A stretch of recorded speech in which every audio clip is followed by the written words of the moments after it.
దోశ వేస్తున్నాను ఆ పిల్లడు దోశ వేయడు దోశ వేస్తున్నాను సలాడి దాకా కూర్చోండి నేను దానికి పాలు సలాడి దాకా కూర్చోండి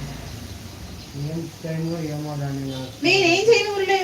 ఎల్లమ్మ తీసేది ఎల్లమ్మ తీసేయండి నువ్వు తీసేసి వెళ్ళాలి అన్నీ నేనే ఎక్కడ చూడను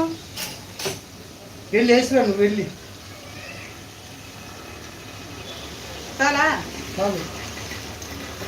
వచ్చి మరి ఎవరు ఆడుకోకి ఎవరు కూర్చుకోకపోతే అయ్యా దోశ ದೋಸೆ ಕೇಳಿದ್ದಿಲ್ಲ ಸೆಕೆಂಡ್ ಕೆಲಸ ಆಗೋದಿಲ್ಲ ಅದು ಮತ್ತೆ ನೀನು ಯಾಕೆ ಹೋಗ್ಬೇಕಿತ್ತು ಒಂದು ಸೆಕೆಂಡ್ ಕೆಲಸ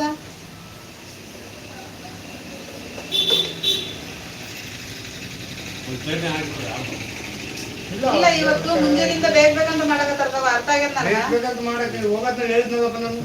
ಹೋಗೋದ್ನಾಗ ಹೇಳಿದ್ರೆ ನನಗೂ ಕೈ ಪುರ್ಸೊತ್ತಿರ್ಬೇಕಲ್ಲ ಪುರ್ಸೊತ್ ಮಾಡ್ಕೋಬೇಕು ತಡಿಬೇಕು ನಾನು ತಡಿಬೇಕು ನಾನು